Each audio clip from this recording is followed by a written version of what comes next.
Unit Pidana Umum Polrestabes Palembang menangkap 3 tersangka tawuran yang merenggut nyawa remaja berinisial MPA beberapa waktu lalu. Tersangka masing-masing LN 19 tahun, MA 18 tahun, MF 18 tahun. Dari tersangka polisi menyita beberapa senjata tajam berukuran besar. Dari penangkapan itu diketahui, LN merupakan tersangka utama yang melukai korban hingga tewas. Kapolres Tabes Palembang menerangkan, tawuran disebabkan saling ejek di media sosial Instagram untuk candaan yang berujung tawuran. Tawuran sendiri terjadi di Jalan Maijen Yusuf Singadikani, Kertapati, Palembang. Korban saat peristiwa terjadi bernama MPA 19 tahun.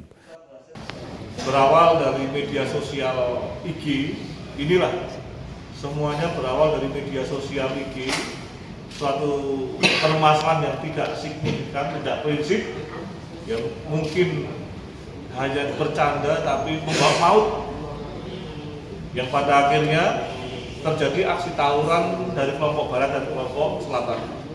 Tersangka yang tertangkap terancam hukuman 12 tahun penjara.